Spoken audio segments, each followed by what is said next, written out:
اے اللہ عائشہ کے اگلے پچھلے گناہوں کو معاف کر دے، اور ان گناہوں کو بھی جو تنہائی میں ہوئی ہیں اور جو اعلانیہ ہوئی ہیں۔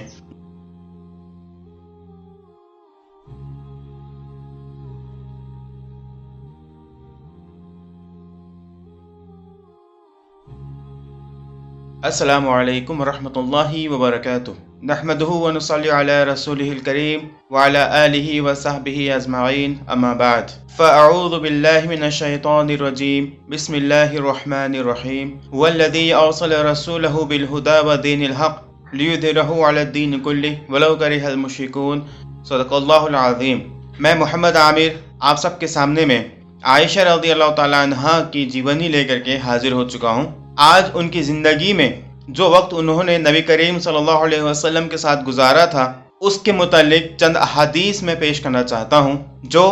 امت مسلمہ کے لیے بہت بڑی سیکھ ہے۔ عائشہ رضی اللہ تعالیٰ عنہا نے نبی کریم صلی اللہ علیہ وسلم کے ساتھ کچھ ایسے لمحات گزارے ہیں جو امت مسلمہ کے لیے مسائل کو سمجھنے کا ذریعہ بنے ہیں۔ اسی لیے انہی واقعات کے لیے آج کا ایپیسوڈ میں نے بنایا ہے تاکہ اس سے ہم ایک امت مسلمہ ہونے کی حیثیت سے اس سے بہت کچھ سیکھ سکیں۔ اللہ کے رسول علیہ الصلوۃ والسلام نے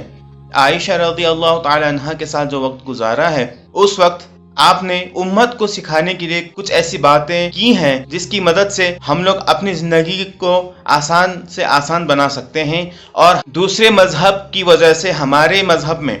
دوسرے ادیان کی وجہ سے جو ہمارے دین اسلام ہے، اس کے اندر جو نئی باتیں آ گئی ہیں، جو اسلام کے اندر جن چیزوں کی جگہ ہی نہیں ہے، ایسی باتیں جب آ گئی ہیں تو ان باتوں کو ہٹانے کے لیے انشاءاللہ تعالی ہمیں ان احادیث سے مدد ملے گی۔ عائشہ رضی اللہ تعالی عنہا یہاں پر خود ماہواری میں ہونے کے وقت انہوں نے چند ایسے کام کیے تھے جو کہ امت مسلمہ کے لیے ایک سیکھ بن گئی ہے۔ مدینہ کے اندر انصار کی جو عورتیں تھیں، ان عورتوں نے یہودیوں کا قانون اپنایا ہوا تھا اس ماہواری اور اس پیریڈ کے وقت، اور وہ جو مانتے تھے، جن چیزوں کو وہ فالو کیا کرتے تھے، وہی چیز مدینہ کے انصار عورتیں بھی فالو کیا کرتی تھیں۔ وہاں کے لوگ مسلمان ہوئے تب بھی ان کے اندر وہ بات باقی رہی، وہ چیزیں باقی رہی، جیسے کہ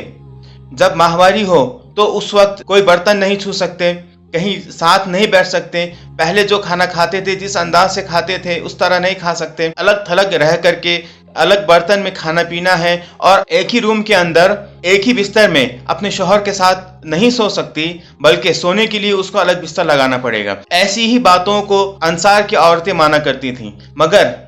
عائشہ رضی اللہ تعالیٰ عنہا نے ایک ساتھ دو ایسی باتیں بتا دیں جس کے ذریعے سے انصار کی عورتیں اور بعد تک قیامت تک آنے والی عورتوں کے لیے یہ ایک سیکھ بن گئی۔ پہلی حدیث میں نے صحیح مسلم سے لیا ہے۔ عائشہ رضی اللہ تعالیٰ عنہا سے مروی ہے کہ وہ فرماتی ہیں، حیض کے وقت میں جس برتن سے پانی پیتی تھی، اس برتن کو پانی پینے کے بعد میں اللہ کے رسول علیہ الصلوۃ والسلام کو دے دیا کرتی تھی۔ پھر اللہ کے رسول علیہ الصلوۃ والسلام بالکل اسی جگہ جہاں میں نے ہونٹ لگا کے پانی پیا ہوتا تھا، اسی جگہ پہ اللہ کے رسول علیہ الصلوۃ والسلام مجھے دکھا کر کے ہونٹ لگا کر کے پانی پیا کرتے تھے، اور میں ہڈی سے گوشت کھاتی، جس جگہ میں نے دانت سے کاٹ کر کے گوشت نکالا ہوا ہوتا تھا، اللہ کے رسول علیہ الصلوۃ والسلام وہ ہڈی لے کر کے بالکل اسی جگہ پہ اپنے ہونٹ لگا کر کے کھاتے تھے۔ تو اس حدیث کو بتا کر کے عائشہ رضی اللہ تعالیٰ عنہا نے دو باتیں ہمیں بتا دی ہیں۔ پہلی بات یہ ہے کہ میاں بیوی کے درمیان میں جو محبت ہوتی ہے، وہ محبت کس انداز سے ہونی چاہیے، کیسے میاں بیوی کو چاہیے کہ وہ ایک دوسرے کے ساتھ محبت کا اظہار کریں، اور اسی طریقے سے ماہواری کے وقت میں، حیض کے وقت میں ان چیزوں سے کوئی حرج نہیں ہے۔ اس بات کی جانکاری بھی عائشہ رضی اللہ تعالیٰ عنہا کی اس حدیث سے ہمیں مل جاتی ہے۔ ایک دوسری حدیث میں عائشہ رضی اللہ تعالیٰ عنہا کا کہنا ہے کہ جب وہ حیض سے ہوتی تھی،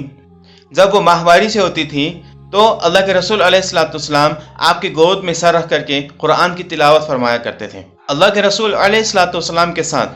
حضرت عائشہ رضی اللہ تعالیٰ عنہا کے محبت بھرے لمحات کا ذکر کرتے ہوئے عائشہ رضی اللہ تعالیٰ عنہا فرماتی ہیں کہ ایک بار اللہ کے رسول علیہ الصلوۃ والسلام بالکل کھلے ہوئے چہرے کے ساتھ میرے گھر آتے ہیں، ان کو اچھے موڈ میں دیکھ کر کے میں ان سے کہتی ہوں کہ اللہ کے رسول علیہ الصلوۃ والسلام میرے لیے دعا کیجیے۔ تو اس بات کے جواب میں اللہ کے رسول علیہ الصلوۃ والسلام نے ان کو دعا دیا اور کہا، اللہم اغفر لعائشہ ما تقدم من ذنبها وما تأخر ما اسرت وما اعلنت، یعنی کہ اے اللہ عائشہ کے اگلے پچھلے گناہوں کو معاف کر دے، اور ان گناہوں کو بھی جو تنہائی میں ہوئی ہیں اور جو اعلانیہ ہوئی ہیں، جو سب کے سامنے میں ہوئی ہیں۔ تو اس دعا کو سننے کے بعد عائشہ رضی اللہ تعالیٰ عنہ اتنے کھلکھلا کے ہنسی کہ آپ کے ہنستے ہنستے آپ پلنگ سے گر جاتی ہیں۔ پھر عائشہ رضی اللہ تعالیٰ عنہ سے اللہ کے رسول علیہ الصلوۃ والسلام پوچھتے ہیں کہ اے عائشہ، کیا میری دعا نے تمہیں خوش کر دیا؟ حضرت عائشہ کہتی ہیں کہ مجھے بہت خوشی ہوئی اس دعا سے۔ اس کے بعد اللہ کے رسول علیہ الصلوۃ والسلام نے ایک ایسا جواب دیا ہے جو ہم امتیوں کے لیے فخر کی وجہ ہے۔ ہمیں فخر کرنا چاہیے کہ ہم اللہ کے رسول علیہ الصلوۃ والسلام کی امتی بن کر کے اس دنیا میں آئے ہیں، اور ان کی امتی رہ کر کے ہم انشاءاللہ تعالی اس دنیا سے جائیں گے۔ انہوں نے فرمایا کہ اے عائشہ، یہی دعا ہر نماز میں اپنے امتیوں کے لیے کرتا ہوں۔ سبحان اللہ، یہ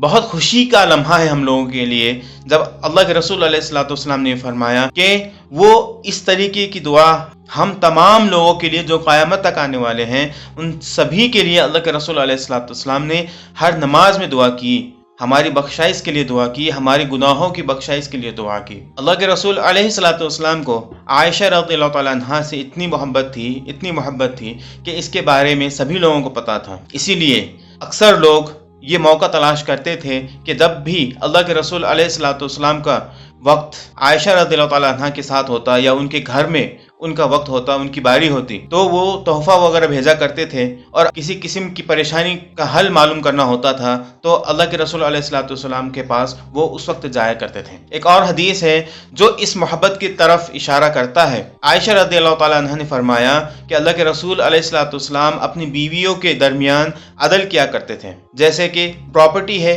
اس میں عدل کیا کرتے تھے، جو ظاہری چیز ہے اس میں عدل کیا کرتے تھے، کسی کو کم کسی کو زیادہ وہ نہیں دیا کرتے تھے، سب کے درمیان وہ برابر حصوں میں بانٹ دیا کرتے تھے۔ اور سب کے درمیان برابر حصوں میں بانٹنے کے بعد اللہ کے رسول علیہ الصلوۃ والسلام یہ دعا کرتے، اللہم ھذا قسمی فیما املک فلا تلمنی فیما تملک ولا املک، یعنی کہ میں جس چیز کی طاقت رکھتا ہوں میں نے اس چیز میں عدل کیا، اور جس چیز کی طاقت میں نہیں رکھتا تو اس بات کو لے کر کے مجھ پہ الزام عائد مت کرنا۔ اس طریقے سے اللہ کے رسول علیہ الصلوۃ والسلام دعا کرتے تھے، اور اس دعا میں اس حصے کا معنی بتایا ہے کہ وہ دل کی بات کر رہے تھے۔ تو اللہ کے رسول علیہ الصلوۃ والسلام اپنے دل میں عائشہ کے لیے زیادہ محبت کا احساس کرتے ہیں، اور باقی بیویوں کے لیے ان کے مقابلے میں کم محبت کا احساس کرتے ہیں، اسی لیے انہوں نے یہ فرمایا۔ آخر میں ایک ایسی حدیث کا ذکر کرنا چاہتا ہوں جسے ام زرع کے نام سے جانا جاتا ہے۔ یہ وہ حدیث ہے جس میں عرب کے اندر ایک جوڑی تھی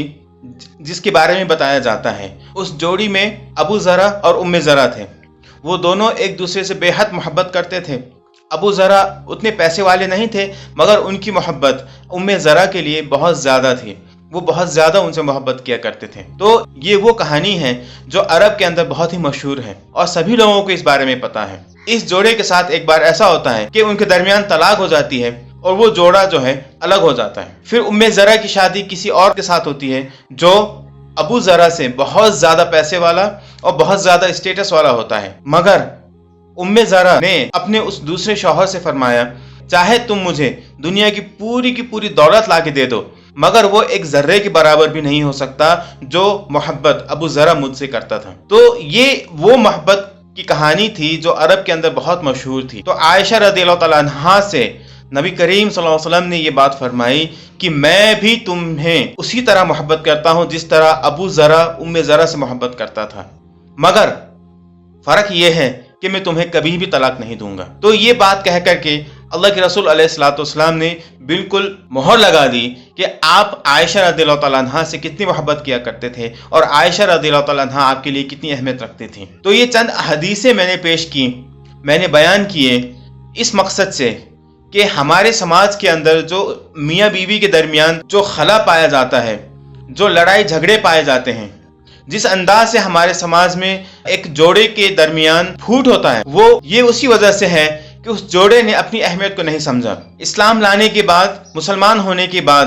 ہسبینڈ اینڈ وائف کی پہلی ذمہ داری بنتی ہے کہ وہ ایک دوسرے کی ضرورتوں کو پورا کریں، ایک دوسرے کا سہارا بنے، ایک دوسرے کا ساتھ دیں۔ پیسہ اگر مرد کے پاس نہیں ہے تو اس وقت اور عورت کو چاہیے کہ وہ مرد کا اس حالت میں بھی ساتھ دیں، اور مرد کو چاہیے کہ جو اللہ نے عورت کو آزمانے کے لیے اس کے اندر رکھی ہیں، جو چیزیں جو جلن کے تعلق سے ہیں، جو شک کرنے کے تعلق سے ان کے اندر، عورتوں کے اندر جو اللہ تعالیٰ نے مادہ رکھا ہے، اس مادے کے باوجود بھی ان کے ساتھ اچھا سلوک کیا جائے اور ان کو ان کا حق دیا جائے۔ وہ ہر حال میں شک کریں گی، وہ ہر حال میں ڈاؤٹ کریں گی، یہ ان کی فطرت میں اللہ تعالیٰ نے رکھا ہے۔ اس حال میں بھی مرد کو چاہیے کہ وہ اپنی بیوی کا ساتھ دے اور اس کے ساتھ اپنی زندگی کو خوشگوار طریقے سے گزارے۔ اس کی ڈھیروں مثالیں ہمیں نبی کریم صلی اللہ علیہ وسلم کی زندگی میں مل جائیں گی، مگر وقت کی قلت کی وجہ سے میں نے چند مثالیں پیش کی ہیں جو مثال بن سکتی ہے ہم سبھی کے لیے۔ ہم سبھی کے لیے یہ ایک ایسی مثال ہے جو ہمارے گھروں کو خوشگوار بنا سکتی ہے اور جس کی وجہ سے ہمارے گھروں میں لڑائی جھگڑوں کی جگہ ہنسی مذاق اور کھلکھلاہٹ گونجے گی انشاءاللہ۔ تو یہ وہ چیزیں ہیں جس کو فالو کرنا، جس کو ماننا شوہر کے لیے بھی اور بیوی کے لیے بھی، دونوں کے لیے ضروری ہے۔ دونوں کو چاہیے کہ ایک دوسرے کی کمی کمزوری کو بالائے طاق رکھتے ہوئے ایک دوسرے کا ساتھ دیں اور ایک دوسرے کے اندر جو اچھائی ہے اس اچھائی کا بھرپور استعمال کریں۔ آج کے لیے اتنا ہی، انشاءاللہ اگلے ہفتے پھر حضرت عائشہ رضی اللہ تعالیٰ عنہا کی زندگی کے بارے میں باقی باتیں ہم کریں گے انشاءاللہ۔ وآخر دعوانا ان الحمد للہ رب العالمین۔ السلام علیکم ورحمۃ اللہ وبرکاتہ۔